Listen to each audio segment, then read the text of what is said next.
cliff fall. After the cliff fall, I gained many treasures of immortality. Refining them could lead to ascension, yet I feel her joy, being gravely injured and starving. Even with treasures, I cannot enjoy them. While I pondered my rescue, meow, suddenly, the plants in the garden began to speak. A voice shouted, "Over there, in the stone pavilion, there's a yellow jade bottle with a pill. Can eat it." The sudden sound startled me, but hearing about food, I rushed to find the yellow jade bottle. As I opened it, a strong medicinal scent burst forth. The scent alone made me feel less hunger. I quickly swallowed the pill, and warmth flooded my body, banishing hunger or restoring my spirit. What kind of miraculous medicine is this? This is amazing. Are you the fabled flower pill? I see you are starving. This is the Wall Valley pill. Eating one will prevent hunger for 10 days. Hearing this, I was thrilled and quietly stashed the entire jade bottle away. Then I gestured toward the other 3 jars and asked, "What are these? Are they for nourishing the body and treating injuries?" But there are few left. Which one is for external injuries? Hearing there was a pill for external injuries, my eyes immediately brightened. That green jade. Inside the green jade pill for external injuries. Here it is. I rushed over, flipped over, and took out a breathe. After swallowing it, warmth spread to my chest and my injury is significantly reduced. This is amazing. I was excited as I looked at the items on the stone pavilion, my eyes burning with eagerness. Since you entered this cave, all these things will be yours. Among the 3 ancient scrolls, 2 are cultivation techniques, and the black one is a treasure map. If you're interested, you can practice the Zuanjue cultivation technique. I felt confused about the Zuanjue, but I vaguely understood cultivation. I remembered my grandfather's stories about immortals who could fly and do anything. I pointed to the hole and asked, "Is this person an immortal?" He said he was just a cultivator. He made all these elixirs. If you become a cultivator, you can make elixirs too. Do you want to be a cultivator? He became persuasive. I was excited, feeling my heart race. If I could be a cultivator, I could avenge my grandfather and not be cold. I asked, "What should I do?" He said, "I will teach you. Just follow my instructions." His voice showed excitement. "First, bring me the Zuanjue, and I will teach you." I hesitated, feeling embarrassed. "But I can't read." He said, "That's a bit troublesome, but not a big deal. Just bring me all 3 scrolls." I followed his instructions, took down the scrolls, and laid them out. The first one on your right is the Zuanjue. I teach you to refine according to the chart. I was confused, following his words about false practices.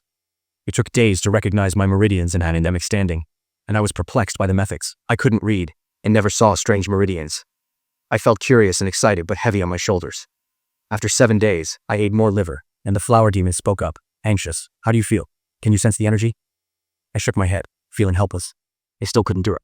The flower demon asked if I was slow. I felt ashamed, thinking I wasted his efforts, even if the words were few. I sighed and asked, "How many liver pieces are left?" I counted 8. There are 6 pieces. With the one you just took, had about 70 days left. Given your talent, 2.5 months from ventilation seems unrealistic. It seems unlikely for me to reach the 1st level and Angela's 7th level. He sensed my lack of talent. His tone was impatient.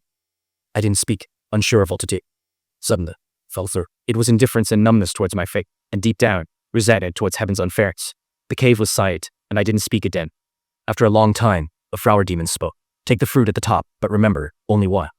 If you try for a second, those skills will lead to disaster." His voice was full of pain and reluctance, with a hint of helplessness. I have heard his words. I believed that if I eat the top fruit, it'd taste good.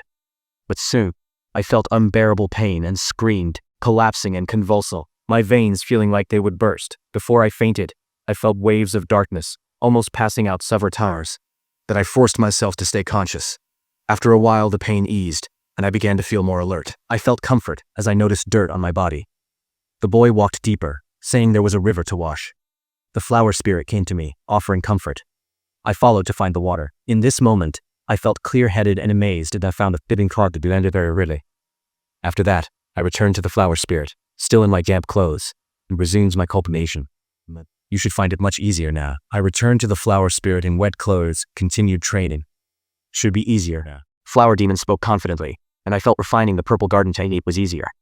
After 2 months of training, with 1 lesson left on the bee pill, I succeeded in the first layer of the technique, feeling excited. As I was about to share my joy with the flower demon, a pale green orb suddenly flew out from the nursery. Before I could say anything, it entered my forehead, and I felt a sharp pain with a buzzing sound. After that, I had a strange dream where I became a fist-sized black orb, freely roaming a roosty roar. Suddenly, the green orb rushed it, much larger than me, but its light was quite dim. When it saw the black orb I drew, it seemed surprised for a moment. But it quickly attacked me, biting the black orb I created. I fought back, unwilling to yield, even though it was bigger and faster. It quickly surrounded me, but the black orb I drew was much fiercer. For a time, neither could worry. As time passed, my black orb grew fierce, gaining the upper hand, and the green orb felt it. It sensed something was wrong and was shocked, but it didn't want to give up and kept attacking us. After I devoured part of the green orb, it became even fiercer and unstoppable. Finally, it realized I was not its match and began to flee. The only thought lingering in my mind is that I absolutely cannot let him run away. In this indistinct world, The vague light of the lake has him thoroughly ensnared. I do not dare to waste a moment or must act quickly. I ate everything. I lost track of time. I felt energized and opened my eyes, but my body was weak and tired, especially my heavy head filled with fragmented images I wanted to see. Suddenly, I felt sharp pain in my head, forcing me to dodge. After a while, the images faded, and I woke up, remembering the green orb from the nursery before I fainted, intertwined in my dream with. They were tearing and devouring each other. I couldn't understand what was happening, but I was sure the green orb had ill intentions. I shouted, "Flower demon," but received no response for a long time, causing my heart to drop. I suddenly turned to the nursery and realized that the plant had withered without my notice.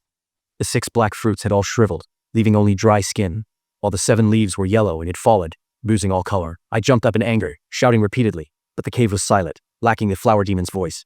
I suspected that the green orb was the flower demon, and at that moment, I felt utterly lost. I feel fear, but mostly anger. I don't understand why this Taman. I trust and appreciate her, but she has been lying to herself and plotting against Gary. Why?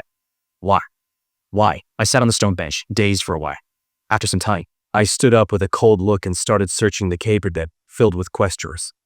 I cultivated the first layer of the purple garden technique, but my strength hasn't really increased. Am I a cultivator now? Sadly, I can't read.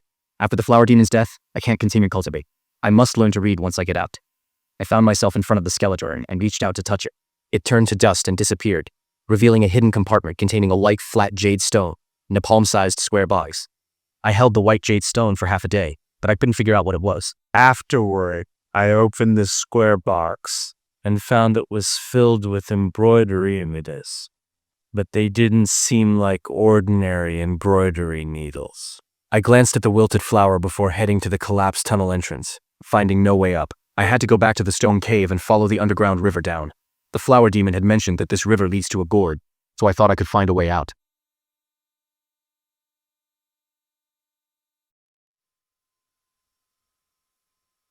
After a long journey, I finally came out of Wanglong Mountain. Looking at the clear sky, I felt lost and alone. I planned to go to town to learn to read and write, avoiding Yaozhuang village for now. But I worried about my belongings. If someone found them, it would be bad. Plus, I had no money, and arriving in town would leave me in despair. But if I returned to Yangzhuang village after being missing for 2 months, especially with Yang Hu around, he would definitely ask questions. If I could read, I would have stayed hidden in the mountains, training until I could avenge my grandfather. After thinking it over, I decided to return to Yangzhuang village first. A flood safer. I waited until night to bury Yabdada in a given spot before going out tickly. As I approached Yang Hu's house, his dog started bomba. Yang Hu heard the noise, came out with an axe, and saw me. I spoke coldly, and he was surprised. "You little brat, I thought you were dead." His voice was indifferent. In his eyes, I was less than that Threshby. I didn't want to say anything more. I just walked in and slept. When I woke, the tiger was angry, but I stayed cold towards. Even if he hit me daily, I never changed. I'm live and can profit. The tiger snorted and went inside. For days after returning, I acted normal, except for one night. I quietly brought things back and hid them in the earth. Strangely, after returning, that tiger sent food daily. On the 5th day, as I got out of bed and left an earthen house, I saw a fierce stranger approaching. To my surprise, the tiger's fat face smiled. "Little Yang, come here," he said. I raised my eyebrows slightly but walked calmly into the yard. The fierce man looked me over closely. "This kid is too thin. Can he do it?" "Hehe, Zhao. He may be thin, but he has strong bones and some strength." Seeing the burly man's displeasure, the tiger flattered him, saying, "Since he has strength, I'll take him." After he spoke, the burly man pointed at me, saying, "You come with me." I was confused and didn't move. The tiger pulled out a written paper and said, "Little Yang, this is Zhao Gongtu from Lingxian. I got you a job in our village as a hired worker. I signed a contract with Zhao Gongtu, so you can go with him now. This means you have a real job, and I can finally honor your grandfather." Hearing this makes me want to hug him and slap him a few times. Yang Hu knows I can't read. Even if he moves the paper, I wouldn't know. What's worse is that he caused my grandfather's death and pretends to be innocent. That's disgusting. I then looked at the strong man and asked Zhao Gong, "What does this paper say?" The strong man looked at Yang Hu and said, "This is an employment contract. You will work in our mine and earn 2 taels of silver a month. You can leave after 3 years." I know a bit about whether it was during my grandfather's time or in recent years, learned that people from the mines come to the village to hire laborers. Some have become rich from miner or return to the village to live well. If I were to mine for a while, if I earn money, run to be, it'd be easy. But I can't trust her. So when Zhao Gong explained it, I was half convinced. I didn't have much to pack, just some coarse cloth for washing, and after thinking it over, I decided to pack the things from a stone cave. Then I followed Zhao Gong to the main road outside the village. We stopped by a horse cart, but when I got on, I saw several older kids all inside. They all wore ragged clothes like each other, clearly the children of poor families. Cart had been bumping for 4 or 5 days before arriving at the mine deck in the mountains. "Get down, hurry all." With a coarse curse, the carriage was full. The previously gentle strong man suddenly changed, whipping a few people. "Hey, Zhao Gong, why hit them?" Two older kids cried out in pain, confused. Felt a chill in my heart. A sense of foreboding struck me as I thought, "You are bought with my hard-earned money. If I want to hit or scold, it's all my decision." Zhao Gong spat on the ground and continued, "You five are now my mind slaves. If you don't listen and get beaten to death, that's your fault. I want to go home." A small child cried and ran towards the exit, trying to escape. But he was stopped by a big man. The big man kicked him hard, sending him flying onto the stone. Blood flowed from his mouth, unclear if he was alive. The others were scared, pale, and frozen, not daring to me. I, Muzong, felt a chill as I realized I was sold as a mind slayer. A fierce anger ignited within me. But the horrific sight reminded me to stay calm and not act rashly. Right now, I have to protect my heart. And then that child was taken away. The other four were assigned to a shabby wooden cabin, which had only 5 wooden plank beds and nothing else. The bumpy ride on the cart, combined with the earlier fright, caused the other 3 to quickly collapse onto their beds and fall into a deep sleep. I also lay down, resting my hands behind my head, but I couldn't fall asleep no matter what. But then got up, sat cross-legged, and practiced the first layer of the Zhuan Zhuizhe beak again. Instantly, I felt refreshed, and all fatigue vanished. I had the vaguely sense that the strange energy flow within me seemed to have thickened a bit, and I was troubled by not knowing what this energy flow was for. Just as I would ponder, the door of the wooden tower pushed open, and a gaunt young man walked in. "Stop sleeping, get up quickly and follow me to get the tools," he said. The young man kicked each bed rougher, dragging a few people up from their beds, while I took the opportunity to secretly stuff my bundle under the bed. Soon the others followed the young man to a stone house. Inside the stone house sat an elderly man, frail and nearing the end of his life. The young man saluted the old man, and then addressed the Greek. "This is Old Wei, who manages the tools at our Xinxi Mao. If any tools break or need to be replaced, just come to Old Wei." After saying this, the young man turned to the old man and said, "Old Wei, please give each of them a set of tools." Old Wei coughed and called out in a hoarse voice, "Come with me." The group followed the old man into a room filled with a large number of stone and iron tools. Everyone got heavy iron tools, a shovel, and a pickaxe. The flowstone was about their size. Lifting them was tough, let alone mining.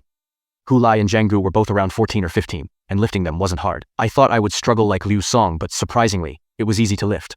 I pretended to be very strained, not wanting others to see my ease. But that old man noticed my actions with his dim eyes. Suddenly, a flash of color crossed my mind. "What is your name?" I first felt a bit of joy, but I still answered him truthfully as he listened. In his eyes, envy flashed, and he quickly bowed to the old man, saying it was no problem. Then he looked at me and said, "You're lucky, kid. Hurry and thank the old man." I didn't know what was going on, but I sensed that I seemed to be. I didn't need to mime, so I thanked him. The young man led Hu Lai away. I stood there, confused, while the old man looked at me. "Xiao Yang, you have strength, so I kept you. You're here to help. But it's not easy, Wind. Today is your first day, so learn the rules about the mining tools. Remember though." He pulled out a print booklet, took it with a hint of embarrassment. "Old Wei, I can't lead." Old Wei didn't seem surprised. After all, how many literate people are sent to the mines? Not reading isn't a problem. Just do your work here, and I'll teach you slowly. In my mind, I realized this was precisely what I craved. But after previous deceptions, I had become more wary. I thanked him. "Thank you, Old Wei." Yet, Old Wei just raised his hand with a sigh. "Don't thank me yet. I have conditions for you starting tomorrow.